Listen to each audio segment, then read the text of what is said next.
ہوں کہ وقت کو تھوڑا سا ریوائنڈ کیا جائے اور ان کو پیچھے لے جا کے فرح حبیب صاحب کی ماضی کی تقریریں سنائی جائیں، فرح حبیب صاحب کے ماضی کے پروگرام دکھائے جائیں، فرح حبیب صاحب کے ماضی کی ٹویٹس دکھائی جائیں، پھر اون عباس بپی صاحب کی جو گفتگو وہ سنائی جائے، پھر عثمان ڈھار صاحب کی گفتگو سنائی جائے، اور آخر میں جو شیخ رشید صاحب کمال کریں گے وہ آپ کو حیران ہی کر دیں گے۔ آپ یقین کریں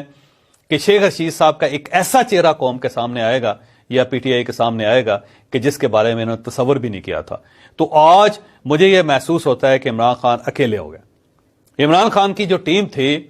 اس میں ایک بھی ایسا شخص نہیں تھا کہ جو کسی دوسرے بالر کا مقابلہ کر سکتا، یعنی ایک ایک بال پہ ڈھیر ہونے والی ٹیم تھی، اور ان سب کو عمران خان نے اپنا لیڈر سمجھا ہوا تھا، اپنا شیر سمجھا ہوا تھا۔ وہ سمجھتے یہ ٹائیگر ہیں، تو آپ نے ٹائیگرز کو دیکھ لیا کہ یہ ٹائیگرز کون سے ٹائیگرز ہیں، یہ تو کاغذ کے ٹائیگرز بھی ثابت نہیں ہوئے، اور آنے والے دنوں میں جو کچھ ہوگا وہ آپ کو حیران ہی کر دے گا۔ یعنی دو ایسے بندے ہیں کہ جب وہ بولیں گے تو بس اس کے بعد میرا خیال ہے عمران خان صاحب ٹوٹ جائیں گے، اور